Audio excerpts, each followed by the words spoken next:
4:22 vai nos dizer: vós adorais o que não conheceis. Nós adoramos o que? Porque a salvação vem dos judeus. Que Deus nos abençoe. Irmãos, nós estamos estudando a carta aos Romanos, e no versículo 9 do capítulo 8, nós nos deparamos com uma doutrina que está ligada à pessoa do Espírito Santo. É necessário o entendimento da igreja, porque muita confusão tem sido feita, principalmente no meio pentecostal. E como hoje a maioria dos cultos, dos programas de rádio, de televisão, são todos pentecostais, as pessoas são facilmente levadas ao engano. Algumas pessoas nos acabam fazendo perguntas, perguntando por que aqui ninguém fala língua, por que aqui não tem essas coisas, né? E isso é falta de entendimento. Por que lemos João capítulo 4, versículo 22? Porque é dito para a mulher samaritana, e quem diz é o próprio Senhor Jesus, de que eles adoravam aquilo que não conheciam. Isto significa que a adoração, ela está intimamente ligada ao conhecimento. Se você não conhece aquilo que você está adorando, o seu culto não tem valor. E principalmente se essa adoração ela está fora dos padrões, está fora da sã doutrina. Se está fora da sã doutrina, Deus não aceita. Essa adoração não é para Deus. Nós somos assim extremamente moralistas com determinadas situações, né? Crente não pode fazer isso, não pode fazer aquilo outro e tal. Mas irmãos, uma das coisas que mais atinge a pessoa de Deus é a profanação do culto. Culto para Deus é tão importante quanto o pecado na área sexual para nós. Até hoje eu não vejo na história bíblica nenhum homem de Deus ter morrido por questões sexuais, assim, direto, Deus ter matado. Mas Deus matou pessoas diretamente por causa do culto. Na inauguração do tabernáculo, para mostrar que ele não está brincando, ele vai e mata Nadab e Abiú. Então, quando Jesus diz: vós adorais aquilo que vocês não conhecem, ele está falando de uma relação com Deus, de prestação de culto, de ofertas, sacrifícios vivos, que são os nossos corpos, a nossa maneira de cultuar e de adorar a Deus. Se não estiver dentro dos padrões da sã doutrina, não tem valor nenhum, irmão. Então, é como o apóstolo Paulo fala em relação às línguas: se não tem um intérprete, a pessoa fica falando para o ar, ninguém entende nada. Então esse estudo aqui vai nos ensinar o que é batismo com o Espírito Santo, o que é dom do Espírito Santo e o que é selo do Espírito Santo. Porque os pentecostais fazem uma confusão tremenda com relação a isso. E isso confunde a cabeça das pessoas, e confunde até a cabeça de alguns crentes que não foram doutrinados direitinho, não foram ensinados direito. Então o objetivo aqui é ensinar direito, é doutrinar a igreja para que a gente não seja enganado e também tenha consciência do que é a adoração. Então vamos lá, analisando os fatos. Primeiro erro que os pentecostais cometem é querer fazer uma experiência única para todos os crentes. E não existe nenhuma experiência única na Bíblia com relação ao batismo no Espírito Santo. Não existe. Então olha só, na casa de Cornélio, Pedro, ele foi comissionado por Deus a ir lá na casa de Cornélio. Cornélio é um gentil. Os gentios ainda não haviam inseridos no corpo de Cristo, que aí é o batismo, que é para inserir no corpo, para formar um corpo. Selo é outra coisa. Então os gentios precisavam ser batizados no Espírito Santo. Deus chama Pedro e diz: vai lá na casa de Cornélio. E aí Pedro vai lá. Na casa de Cornélio, Pedro identificou que o Espírito havia sido derramado, pois os ouviu falando em línguas e engrandecendo a Deus. A expressão engrandecendo a Deus nos leva às línguas faladas aonde? No dia de Pentecostes, tá? Atos 10:45 tem a mesma expressão falando as grandezas de Deus lá em Atos capítulo 2. Então é o mesmo Espírito, Pedro identificou, não é diferente, aconteceu a mesma coisa aqui, tá? E aconteceu direitinho. Observem que eles estavam lá em Atos 2, eles estavam reunidos quando de repente surgiu um som como de um vento. E aqui Pedro estava pregando na casa de Cornélio, né? Atos 2:11 diz que os 131 discípulos, eles falaram das grandezas de Deus, e na casa de Cornélio, eles falaram engrandecendo a Deus. Em outras palavras, falaram da grandeza de Deus. Mesma coisa, mesmo espírito, mesma ação. Então Pedro, ele entendeu claramente o ocorrido. Ele não ouviu uma língua estranha, como dizem os pentecostais, ou ele não ouviu uma língua ininteligível, quer dizer que ninguém entende. Ele entendeu claramente o que foi dito, o que eles falaram, o que eles pregaram, o que eles engrandeceram a Deus. E no que ele identifica, observem o que foi que ele falou aqui. Quando, porém, comecei a falar, caiu o Espírito Santo sobre eles, como também sobre nós no princípio. Mesma coisa, mesma experiência. Tá? O que aconteceu em Atos 2, aconteceu em Atos 10, mesma coisa, tá? Uma mesma experiência. Pode passar, Thalia. Por isso, por ser a mesma experiência, que aí é denominado de batismo gentio com o Espírito Santo. Quer dizer, os gentios, eles foram inseridos na igreja, porque os gentios, então, eles agora fazem parte do corpo de Cristo, que é o que Jesus está cumprindo a sua palavra. No Antigo Testamento, na Antiga Aliança, a relação de Deus com o seu povo era apenas com Israel. No Novo Testamento não, é com judeus, gentios e samaritanos.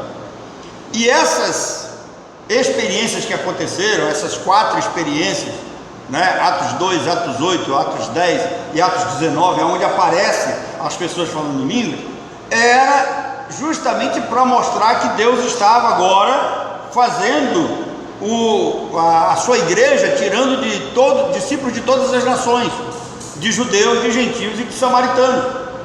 Então 4 experiências, já falei para vocês: Atos 2 Jerusalém, Atos 8 Samaria, Atos 10 Judeia e Atos 19 os confins da terra. Acabou, não tem mais, tá?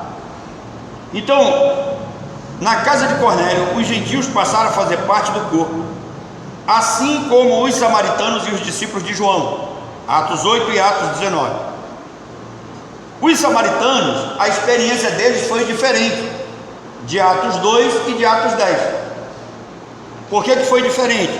Os samaritanos ouviram o Evangelho pela boca de Filipe, eles foram batizados na água, eles foram inseridos ali na fé cristã, mas eles não foram batizados no Espírito Santo como corpo. Eles não eram corpo ainda, eles tinham ouvido apenas o Evangelho. Agora entenda uma coisa: esse povo era crente? De acordo com Romanos 8:9, era? Presta atenção, Filipe vai lá, eles aceitaram a palavra, eles foram batizados nas águas, mas eles não haviam sido batizados com o Espírito Santo. Presta atenção que é a importância da doutrina. Romanos 8:9, se alguém não tem o Espírito de Cristo, esse tal não é dele. Esse povo era crente? Não era, querido. Tá? Esse povo está aderindo a uma mensagem por causa daquilo que Filipe fez. Tanto é que tem um mágico lá chamado Simão, que ele também se empolgou e ele queria comprar aquilo que ele viu. Tá? Bem, João 4:22 mostra que havia, como nós lemos, havia uma barreira cultural, havia um ódio, né? Vamos dizer assim, inexplicável do ponto de vista cristão, mas aceitável do ponto de vista cultural, entre judeus e samaritanos. E aí Jesus diz claramente para aquela mulher: vocês adoram o que vocês não sabem, vocês não conhecem, vocês são ignorantes daquilo que vocês fazem. Então judeus e samaritanos não se davam. Eu já até preguei um sermão aqui com relação a isso, com o porquê que eles se odiavam. Então, tem um momento na história que João e Pedro, se não me falha a memória, mas João olhou para Jesus assim e disse: o Senhor quer que nós façamos descer fogo do céu para consumir esses samaritanos? Presta atenção. João pedindo para Jesus, para deixar, olha a autoridade dele, quer que façamos descer fogo do céu, como se fosse dele, né? Se ele tivesse esse poder, não é Elias? Nem Elias tinha, que quem fez descer fogo do céu foi Deus.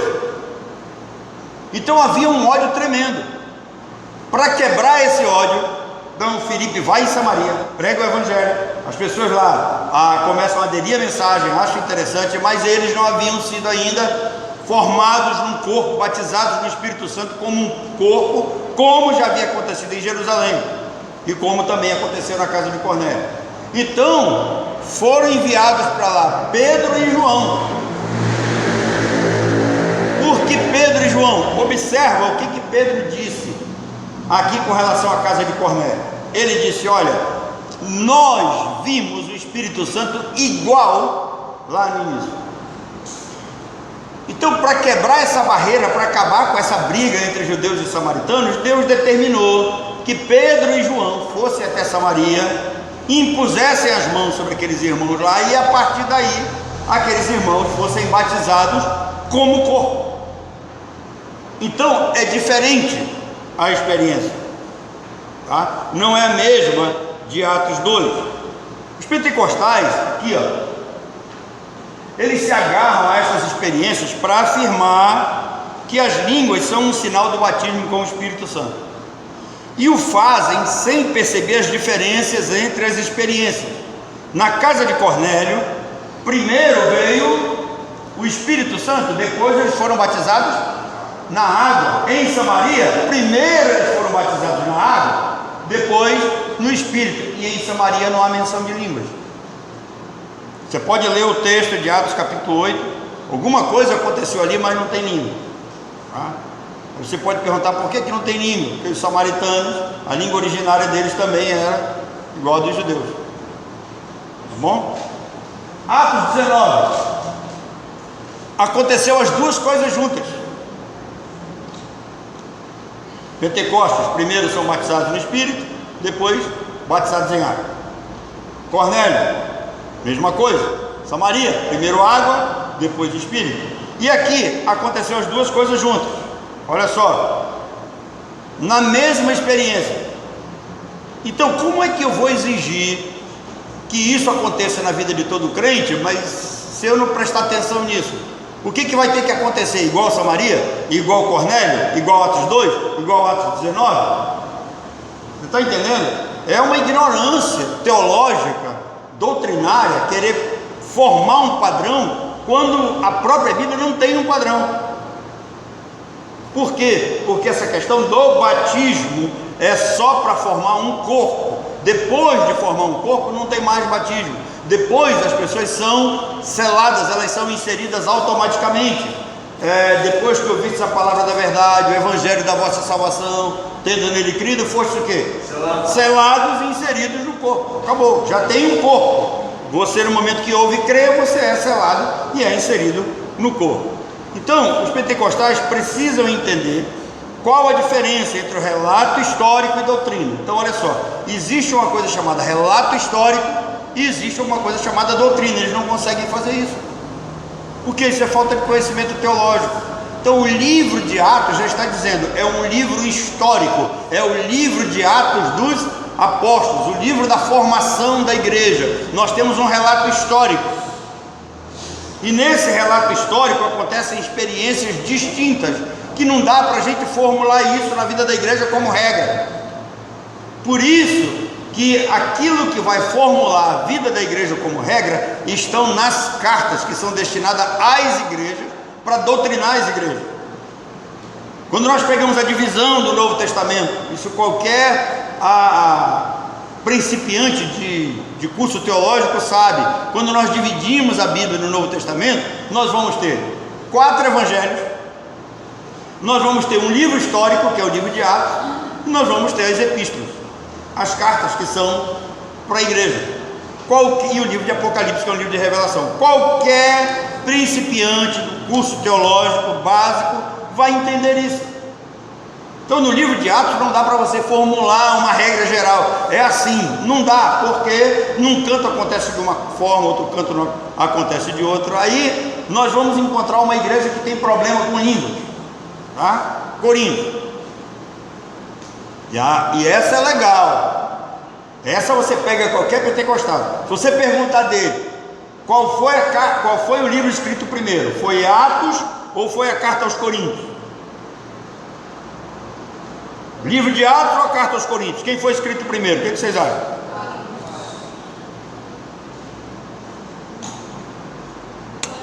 Essa é a pegadinha que todo mundo cai. Sabe por quê? Porque a Bíblia está em ordem lógica, ela não está em ordem cronológica.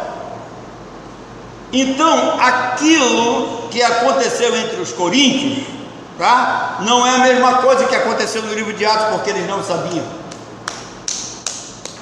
Primeiro foi escrito a carta aos Coríntios, o livro de Atos foi escrito muito tempo depois. Então, como os coríntios iam criar uma experiência única para a igreja, como dom do Espírito Santo, se eles não sabiam o que estavam falando? Então, por isso que Jesus diz para aquela mulher: olha, vocês estão adorando aquilo que vocês não conhecem. Então tem muita gente aí falando essas linguagens que não é língua, já foi estudado, já foi determinado pela ciência que isso não é língua, tá? Alguém já viu algum livro escrito por essas línguas? O cara falou em língua estranha e escreveu um livro, já viu isso? Já viram? Algum artigo? Alfabeto? Regra de som e fonética? Não é língua, irmão. Isso é bobagem, desculpa a expressão. Então, a Bíblia é clara ao mostrar que o dom de línguas foi Deus capacitando os primeiros crentes de forma sobrenatural, falar uma língua estrangeira, desconhecida por quem falou. Tanto é que houve surpresa, não são galileus, isso aí quer dizer, não são pessoas ignorantes, não são pessoas iletradas, né? Não são pessoas que não têm nenhuma cultura. Como é que eles estão falando a nossa língua? Eles aprenderam isso aonde? Então foi uma capacitação especial do Espírito Santo. Não teve intérprete, o próprio Espírito foi o intérprete, porque cada um ouviu na sua própria língua, na sua língua materna. E agora eu vou lançar um ponto aqui que eu vou explicar ele bem mais tarde. Em Corinto não foi língua real e verdadeira. Se fosse, o apóstolo Paulo não tinha colocado regra, tá? Porque quem é Paulo para regulamentar o Espírito Santo? O apóstolo Paulo, ele foi inspirado por quem? Por Deus. Para escrever aquilo que ele escreveu. Então Deus inspirou Paulo para regulamentar o Espírito Santo e para mandar o Espírito Santo ficar calado, porque ele disse: se não tiver intérprete, fique calado. Então quem é Paulo para mandar o Espírito Santo calar a boca, irmão? Sabe, falta inteligência para esse povo. Mas vamos lá. Atos 2, 4 a 12 mostra quando os judeus em Jerusalém ouviram e creram no Evangelho, pregado em uma ampla variedade de idiomas. Notem que não precisou de intérprete, como foi exigido por Paulo em Corinto. Pode passar. Aí, o Espírito Santo, ele foi o próprio intérprete. Todos ouviram no seu próprio idioma. Em Corinto, Paulo reconheceu e recomendou que houvesse o quê? Intérprete, o que mostra que não é o mesmo, é diferente, não é a mesma coisa. Como é que em Atos cada um ouviu na sua própria língua, e como é que em Corinto as pessoas não estavam entendendo nada? Paulo disse que uma pessoa com o dom de interpretar línguas podia entender o que o orador estava dizendo, e mesmo sem nunca ter aprendido a língua falada. Então o intérprete, ele ouvia o cara falando, e mesmo que ele também não conhecesse a língua, ele interpretava. Então notem que aqui o Espírito Santo vai ter que fazer duas ações, uma em quem fala e outra em quem interpreta. E qual é maior das duas? O que fala ou o que interpreta? O que interpreta. Mas os pentecostais dão ênfase ao que fala. É tudo o contrário, sabe? É tudo coisa de menino. Quando eu era menino, pensava como menino, falava essas coisas igual menino, agora não. Então, essa falta de conhecimento prévio de uma língua aqui, ali, é o que distingue o dom natural do dom espiritual. O que é o dom espiritual? O dom espiritual é a capacitação que o Espírito Santo dá para você ouvir, entender e interpretar. O dom natural não. O dom natural, tem algumas pessoas que têm uma capacidade muito fácil de aprender uma língua, né? O pastor Fernando esteve aqui com vocês. Eu lembro que no início ele teve muita dificuldade para entender o espanhol, mas depois que ele entendeu, foi rapidinho, né? E agora fala lá, já me veio a cabeça de novo. Irmão, eu fiquei assim meio triste. Eu não sou de ficar triste com essas coisas, mas eu fiquei meio triste que eu recebi uma notícia que faleceu um amigo meu lá na Venezuela, né? O pastor Daniel Palume, um calvinista, homem sério, né? Pregava o evangelho lá entre os venezuelanos, pastor venezuelano, e foi diabetes, foi que ele faleceu, diabetes. E a última vez que eu estive com ele naquelas manifestações lá, na Venezuela não tem ônibus como, né, nós temos aqui. É uma raridade você ter ônibus. E aí tem aquelas caminhonetes que fazem transporte. E ele caiu de uma dessas caminhonetes e quebrou a perna. Então, no período que eu estava lá, para onde a gente ia, eu empurrava a cadeira de roda deles. Eu tenho até foto no meu Face. E fizemos uma amizade muito legal. E eu apelidei ele de Palomino. Era o meu amigo Palomino. E eu recebi a notícia que em 2021 eu estava sem contato com o pessoal lá. Palomino havia morrido e ninguém havia me avisado. Mas esse pastor Daniel Palume era um homem que tinha também uma capacidade muito boa de entender a língua portuguesa. Ele nunca fez curso, nunca estudou, mas ele entendia. Ele disse que talvez por leitura, ele lia muito livro em português, ele conseguia entender, tá? Então, o dom natural é essa capacidade que Deus dá para as pessoas entenderem uma língua, aprenderem muito facilmente essa língua, mas tem que ser estudada. No dom espiritual não, o cara não precisa estudar, não precisa entender. O Espírito Santo deu, tá? Não dá mais, deu, ele dá se ele quiser, mas por regra geral ele não dá mais. No nosso meio aqui não há necessidade. Qual é a necessidade? Se todos nós falamos a mesma língua, se todos nós temos, né, a Bíblia no nosso vernáculo, no nosso idioma. Eu estou assim curioso, quando for a Boa Vista agora, eu vou visitar a Igreja Calvário, porque tem um outro pastor que está pastoreando lá, amigo nosso também lá da Venezuela, o pastor Aaron. E quando a gente traduz para o português, diz que é ruim o nome dele. Aaron é ruim. Então ele diz, pastor, é ruim. E a Igreja Calvário hoje, né, ela tem 2 cultos, ela tem 2 templos no mesmo lugar. Então tem um templo aqui que o culto é em português e tem um outro templo do lado que o culto é em espanhol. Eu fiz até uma entrevista com o pastor Douglas antes de falecer, ele explicou, joguei no Face, mas as pessoas não ligam muito para ele. Então, dom natural e dom espiritual. No dom espiritual, o Espírito age concedendo o quê? Capacidade de compreender e falar uma variedade de idiomas. Note sempre que eu uso a palavra glossa e dialectos, tá? Porque são idiomas, palavras que vêm do grego. O intérprete ouviria as línguas, em seguida comunicaria essa mensagem a qualquer pessoa presente que não pudesse entender o idioma. Então, qual é o objetivo com a pregação do Evangelho? É que todos entendam, porque o Evangelho de Cristo é para entendimento. Você não pode adorar se você não entende. Foi o que Jesus disse para a samaritana. O objetivo era que todos pudessem entender e se beneficiar do ensino e da mensagem falada. Pode passar. Eu não tenho dúvida que as línguas faladas em Corinto não eram um dom concedido pelo Espírito Santo. Eu não tenho dúvida, tá? Era algo que estava acontecendo lá, estranho, Paulo não quis, vamos dizer assim, fazer uma abordagem mais rígida, mais dura, mas quem conhece a origem da igreja de Corinto, aonde vieram os irmãos de Corinto, né, vão entender, porque essas línguas que foram faladas na igreja de Corinto eram as mesmas línguas, segundo os historiadores, que era falada no templo da Afrodite lá em Corinto, mesma coisa, tá? Se você for entre os hindus, eles falam essa linguagem também. Se você for dentro da igreja católica, na renovação carismática, tem gente que fala essas mesmas línguas pentecostais, as mesmas coisas. Se você for em algum terreiro de macumba, tem as mesmas coisas lá, tá? Então, eu não tenho nenhuma dúvida que tinha um problema lá. Existe um livro chamado Os Carismáticos, e quem estudar esse livro, o autor do livro vai dar 3 explicações para essas línguas faladas hoje.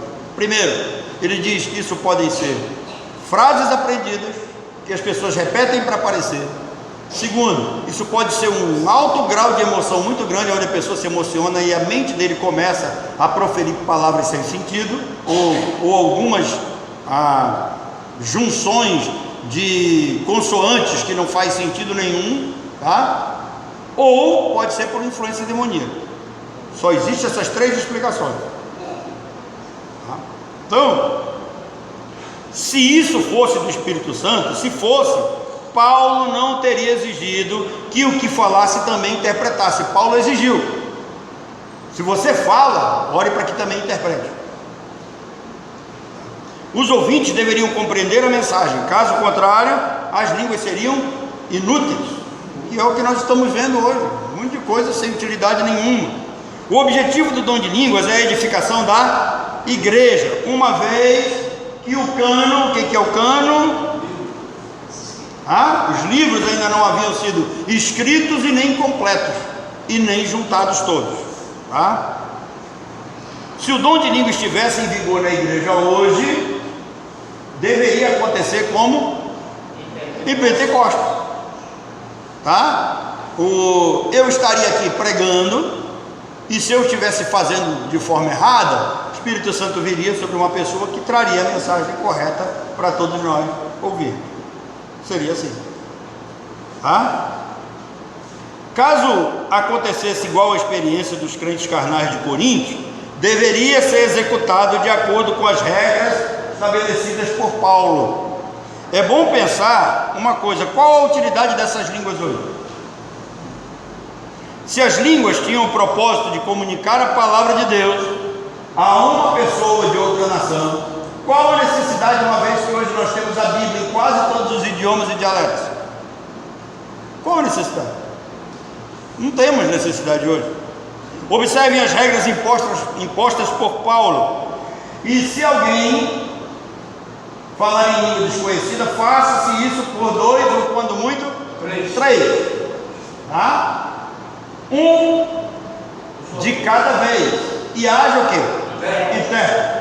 Preste atenção, no máximo 3, um após o outro, e que haja intérprete. Será que Paulo estava limitando a ação do Espírito ao regulamentar o uso das línguas? Estava, é bom pensar que estava regulamentando, tá? Se o Espírito quisesse que 10 falassem, Paulo diz: não, só 3, no máximo. Os outros 7, né? Fica de lado. Observe um detalhe: se a mensagem era do Espírito para a igreja, como Paulo manda ficar calado? Quem é Paulo para calar o Espírito? 1 Coríntios 14:33 diz: porque Deus não é Deus de confusão, senão de paz, como em todas as igrejas dos santos. Ou seja, sem intérprete gera o que? Confusão. O que não aconteceu nas manifestações no livro de Atos. Isso mostra que não era o mesmo dom. Tanto é que Paulo diz em 1 Coríntios 13:8 que estas coisas que estavam ligadas a línguas, elas cessariam. O amor jamais acaba, mas havendo línguas cessarão, havendo ciência passará. Porque em parte conhecemos, em parte profetizamos. Quando porém vier o que é perfeito. Irmãos, os pentecostais erram por achar que esse o que é perfeito é Cristo. quando Cristo voltar. Então ele diz, então, se Cristo não voltou, as línguas estão em vigor. Não. Quando Paulo fala o que é perfeito, ele está falando da conclusão do cânon sagrado. No momento que isso aqui foi concluído, qual é a recomendação que o Apocalipse dá? Ninguém deve nem tirar e nem acrescentar. E se essas línguas continuassem sendo faladas, mensagens para a igreja, nós teríamos uma mensagem paralela. Nós teríamos a mensagem da Bíblia e a mensagem das línguas. Vocês vão crer em qual delas? Nenhuma, irmão. A palavra de Deus está completa, não precisa de revelação paralela, não precisa de complemento. Precisa sim de homens iluminados pelo Espírito Santo, que saibam retirar daqui as verdades que sejam necessárias e aplicáveis à vida da igreja. É isso que nós precisamos. Se Paulo tivesse certezas que as manifestações em Corinto vinham do Espírito Santo, ele não teria mandado calar, não haveria necessidade de intérprete, nem tampouco de regulamentação. Se o batismo com o Espírito fosse uma segunda bênção e as línguas fossem a evidência visível, não faria sentido Paulo regulamentar a ação do Espírito. Se o batismo com o Espírito Santo para a salvação do homem é uma segunda bênção, vem de uma ação do Espírito Santo, Paulo manda regulamentar, ele está dizendo que aqueles que não falariam não seriam batizados, não seriam crentes. Então Paulo estaria evitando que as pessoas entrassem na igreja. Será que ninguém consegue ter bom senso para entender isso?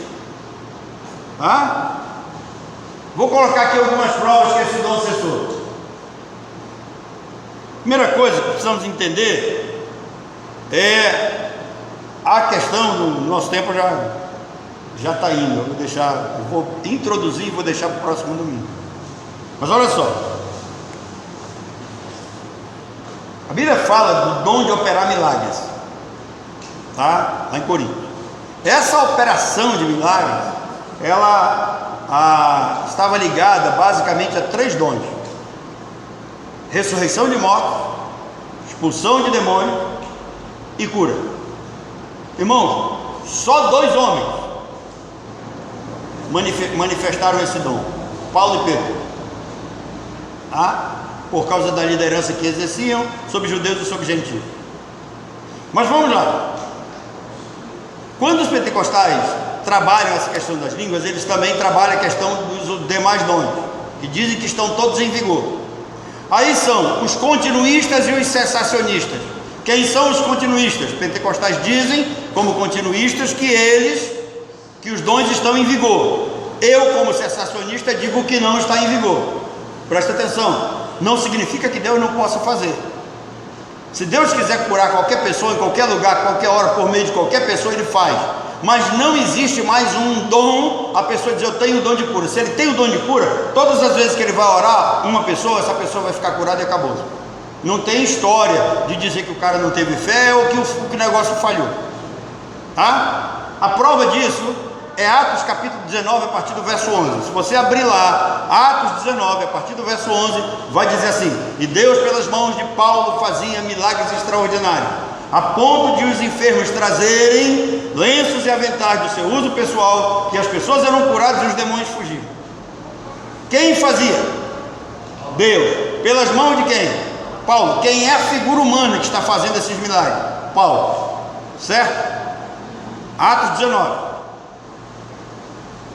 Por que Deus faz isso? É para autenticar o apostolado de Paulo. Ele explica isso em 2 Coríntios capítulo 12, a partir do verso 12.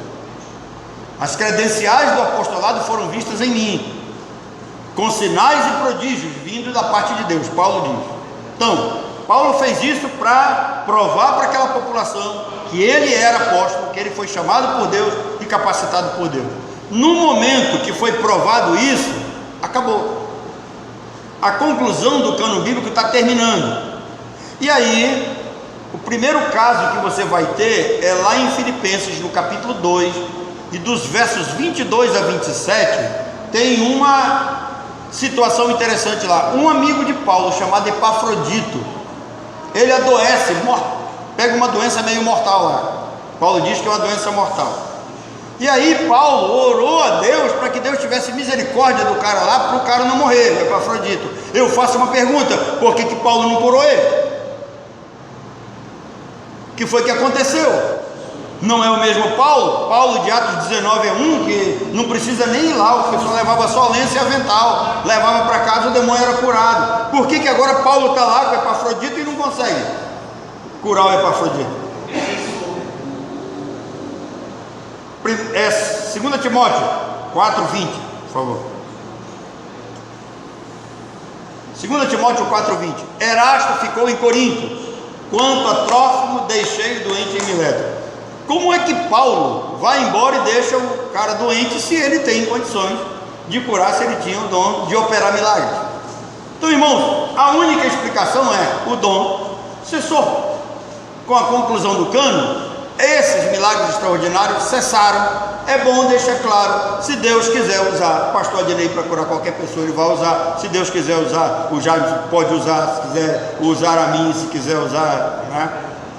Já passei por tantas experiências nessa vida, né? Um dia eu estava visitando uma aldeia lá em Santa Isabel do Rio Negro, perto de São Gabriel da Cachoeira, e trouxeram uma criança nas minhas mãos, a criança tendo convulsão, botaram nos meus braços. Eu vou fazer o quê?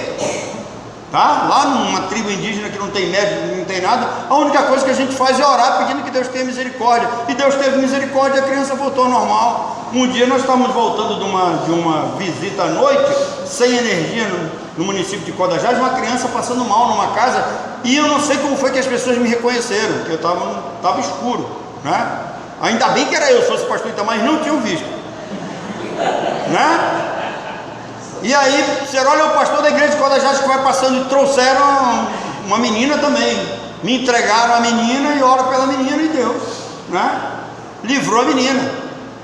Agora, eu vou dizer para vocês que eu tenho dom de cura? Não, irmão, não tem. Por quê? Porque já teve gente que eu orei e já morreu, já teve gente que a gente pediu oração, pedimos, está aí, irmão. Mãe do Oscar foi uma, nós pedimos, Deus não atendeu. Então, se Deus quiser fazer, Ele faz, Ele é Senhor, Ele é soberano, mas isso é uma prerrogativa dele, agora está com Ele, é dele. Ele não tem mais uma pessoa específica que Ele capacita para... Irmão, vocês imaginem se esses caras tivessem realmente esse poder, eles iam sair por aí explorando todo mundo. Imaginem quanto o cara não estaria cobrando por uma cura, imagine. Então Deus sabe o que faz, Deus é Senhor. Por isso que nós precisamos entender as Escrituras, estudar as Escrituras, para prestar um culto certo e ensinar de maneira correta, porque tem muita gente adorando o que não conhece. Que Deus nos abençoe.